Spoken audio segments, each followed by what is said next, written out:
Hello there. Happy Thursday. I have not really taken off many days of this podcast this month. On Wednesday, decided to do that just to get everything together for the show. Gonna have another one on Friday. Gonna have all 5 episodes for you all next week. So that's the main reason why there was no episode on Wednesday. But for today's show, we're going to start some of the season reviews. Sidney Crosby will be first up after his tremendous season. Some news around Juuso Riikola, and he's not going to be with the organization. A couple big days in Penguins history these last couple of days. And also a note from Josh Yohe's mailbag. Did have a small update on the Evgeni, Malkin and Kris Letang contract talk. So I'm going to get to that and a little bit more for today's episode of the Locked On Penguins podcast.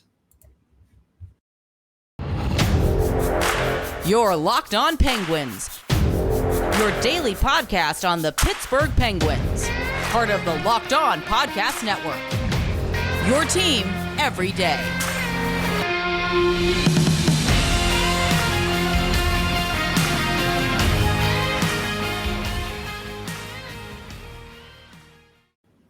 Hello and welcome back to another episode of the Locked On Penguins podcast. I am your host, Hunter Hodes. Remember to follow me on Twitter at Hunter Hodes. Follow the show's Twitter at LO_Penguins. So a couple big days, these last couple of days in Penguins history. Yesterday was the 5-year anniversary of the double overtime goal heard around the world.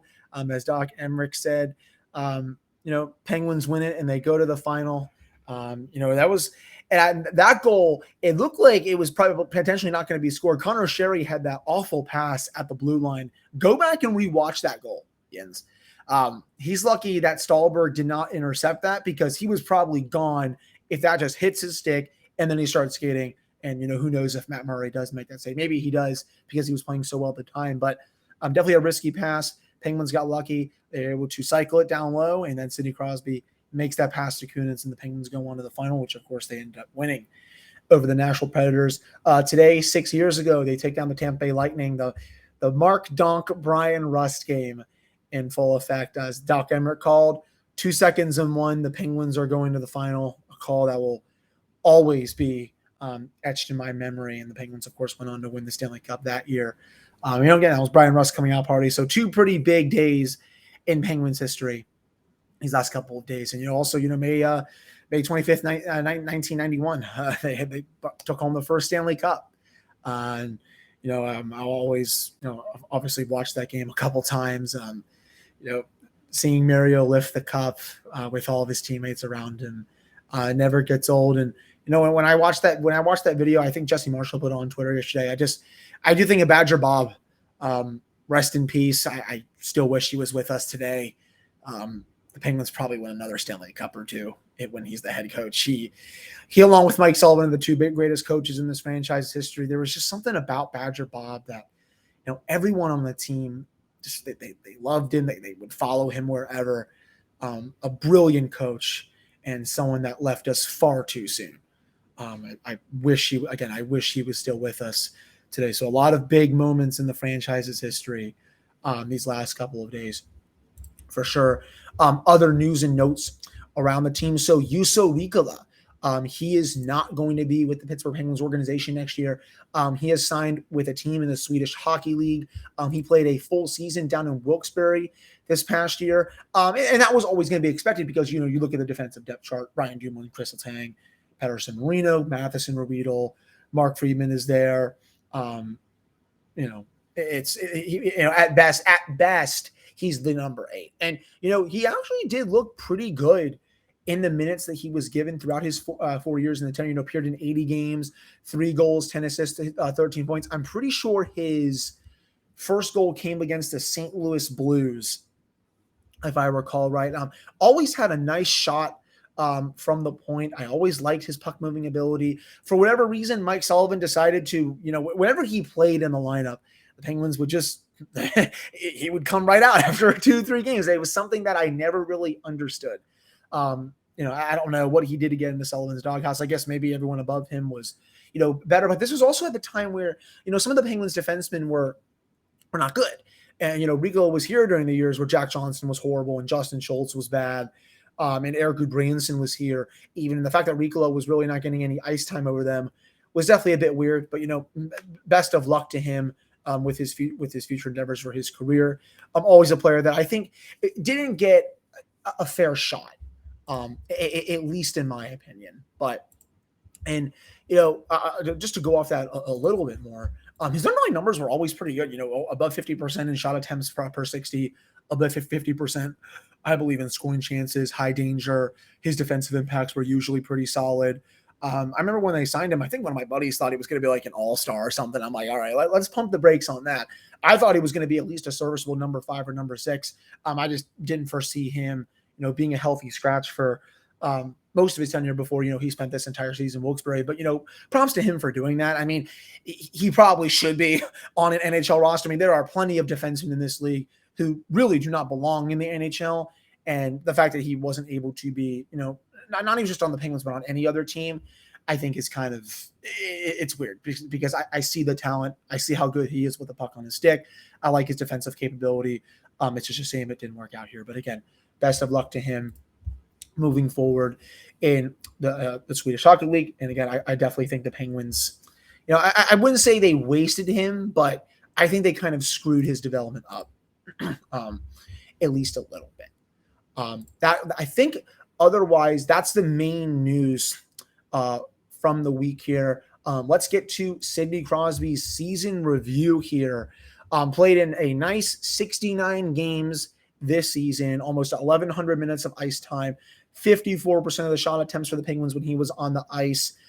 He had 61% of the actual goals, 55 for 35 against, 55% of the expected goals at even strength, scoring chances for about 57%. That's the highest he's been since 2018-19.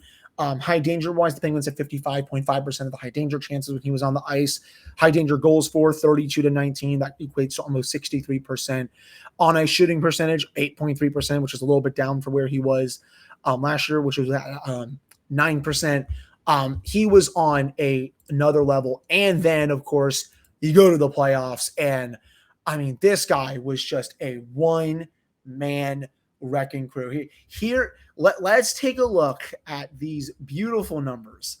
96 minutes of 5v5 ice time, 56% of the shot attempts for the Penguins when he was on the ice. 58% of the actual goals for when he was on the ice, 75 of the expected goals, 68% of the scoring chances, 81% of the high danger chances. Sidney Crosby was on the ice for 45 high danger chances for and 10 high danger chances against, and they couldn't win that goddamn series.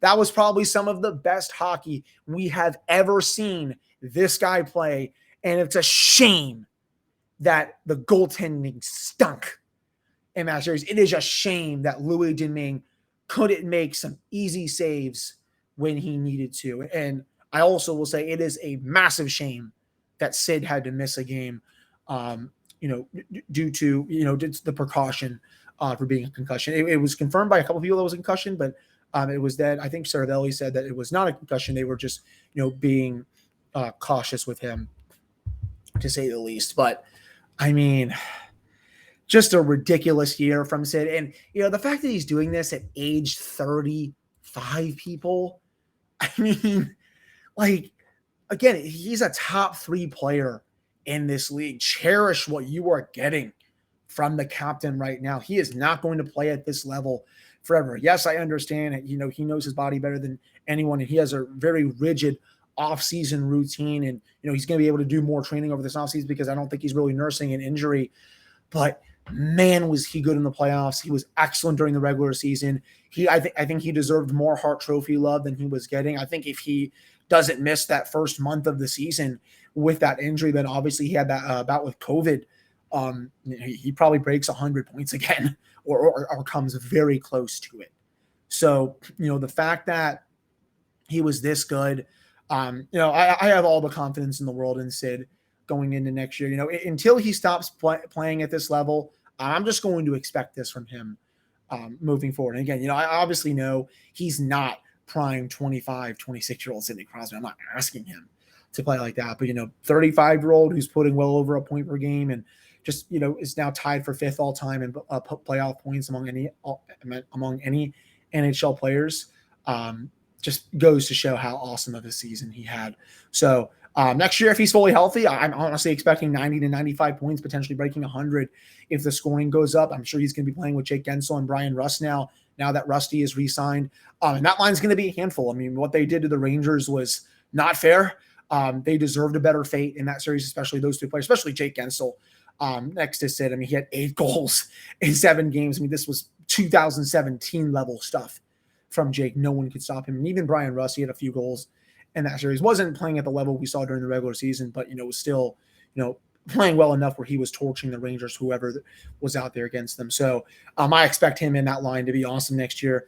Again, honestly expecting 30 goals, maybe 55, 60 assists next year for him. At this point, that's the level of production. And, I'm also expecting the underlying numbers, 55% of the shot attempts, scoring chances, high danger, right around there, I would say. So another tremendous season from Sid, and I'm looking forward to watching him continue, at least for the next 3 years while he is under contract. Still a little more to get to for this episode of Locked On Penguins podcast, including that interesting quote from Josh Yohe in his mailbag. But before we get to that, we've been asking and Built delivered. Built granola bars are finally here. Built granola bars come in 3 unbelievable flavors: chocolate peanut butter, chocolate coconut, and white chocolate berry. Want to try all 3 flavors? You can get a mixed box at Built.com right now. These are so different from the bars and the puffs. Built granola bars are loaded with granola. It's the perfect combination of crunch and chewiness. But just like bars and puffs, these babies are packed with protein and covered in 100% real chocolate. With 150 calories, 15 grams of protein, and only 4 grams of sugar, Built granola bars will change your world. Built has cracked the code to better granola. They're the perfect healthy snack to pack in your lunch, take on the road, or eat as a snack. And they are made with protein, which your body absorbs more efficiently and provides a ton of healthy benefits. So you can go to Built.com to get Built granola bars right now, and you can use the code LOCKED15 and get 15% off your order. That's promo code LOCKED15 for 15% off at Built.com.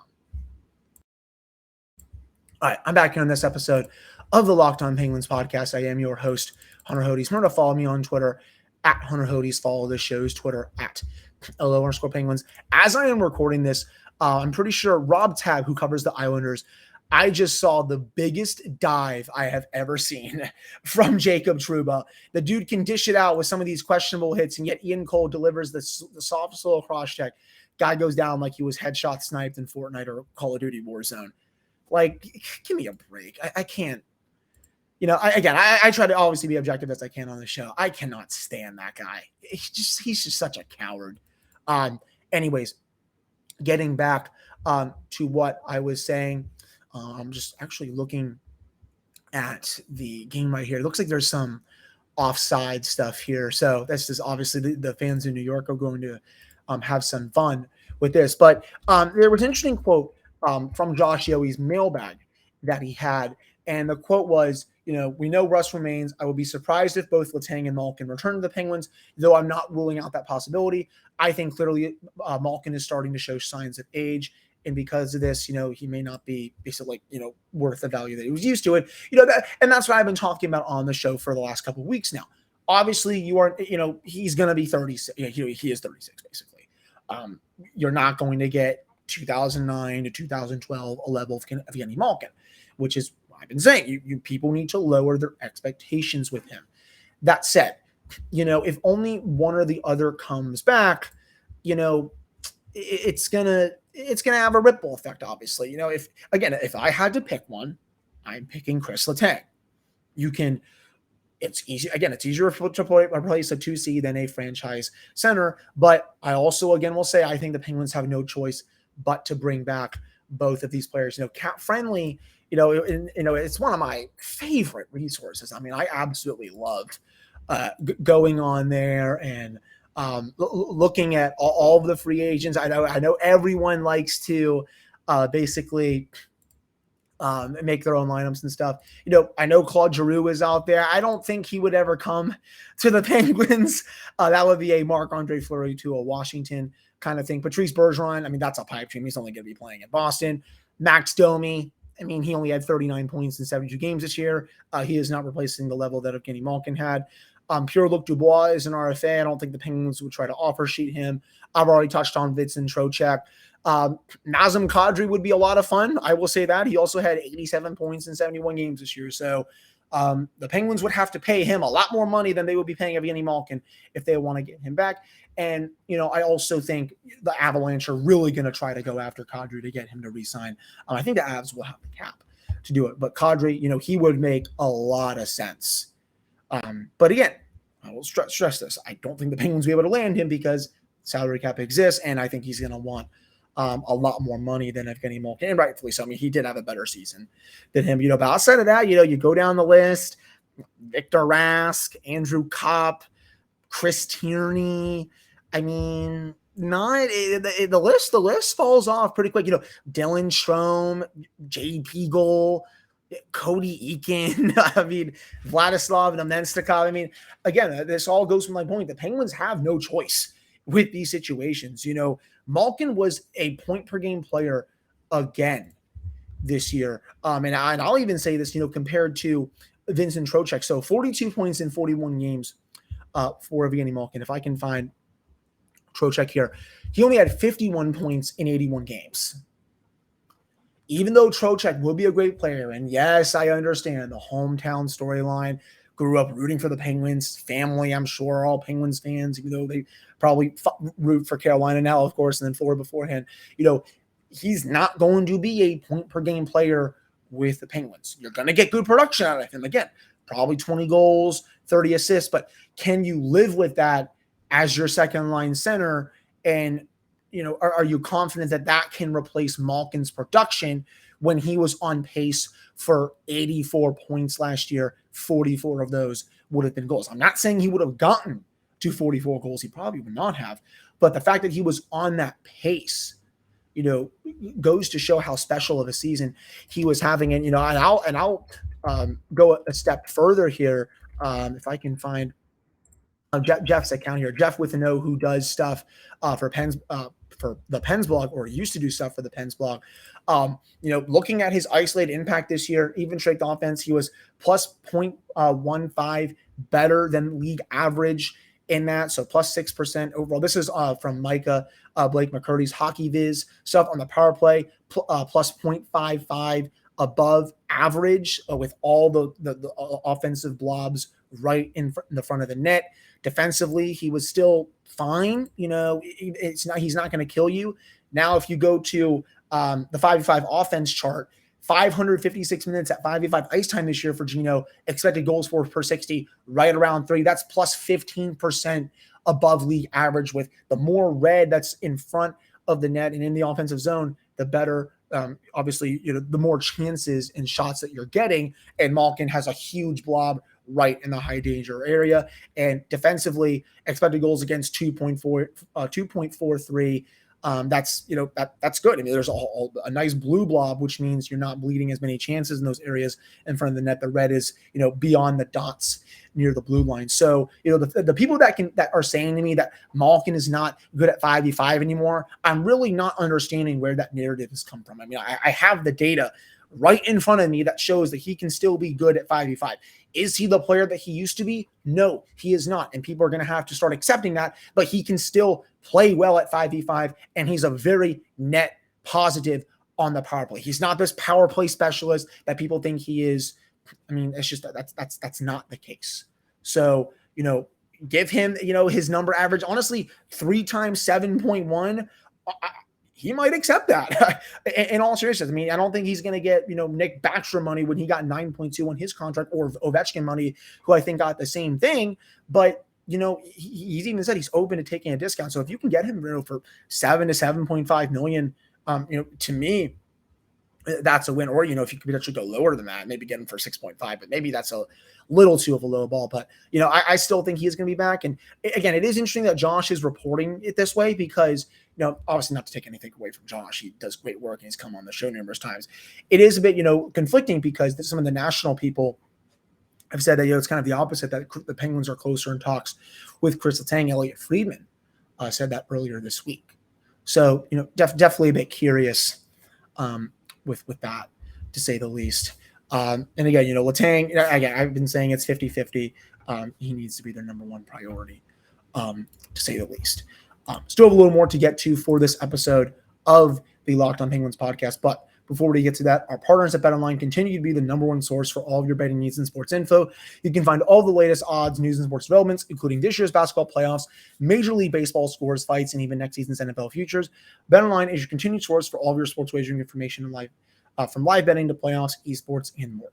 You can head to the website today or to use your phone to learn more about the trends in action. That is BetOnline, where the game starts. All right, I'm back here on this episode of the Locked On Penguins podcast. I am your host, Hunter Hodes. Remember to follow me on Twitter at Hunter Hodes. Follow the show's Twitter at LO_Penguins. So, I got some interesting comments on the YouTube page after the episode with Danny posted. And I find it a little, I shouldn't say disturbing, just weird how many fans in the Penguins fan base do not want Evan Rodrigues back. I don't get it. Sure, I understand that he didn't play at the level that he did during the first half of the regular season. I get it. But he still came alive towards the end part of the regular season and in the playoffs. I saw some wild takes out there that he was a 13th forward. I mean, how many 13th forwards, I'm just going to load this up here real quick. How many 13th forwards are going to have 19 goals and 43 points in 82 games? That's a half a point per game pace. And people are telling me that they don't want this guy back as a good depth option. I don't get that. He played really nice next to Sidney Crosby during the regular season. And yeah, he lit it the heck up in the first half. And yeah, I know it was not as good down the stretch, but he was still getting good chances. The difference was the puck was not going in the back of the net. Then that started to happen a bit more in the playoffs when he got a couple of massive goals for the Penguins. And yes, as you're listening, you're probably waiting for me to say this. I understand the bad penalty that he took in Game 6 when the Penguins were up 2-0. I totally get that. It was a stupid play. Should have been called on Lindgren first. Was not. Retaliatory penalty, they're always going to call it. But I'll counter this to you all.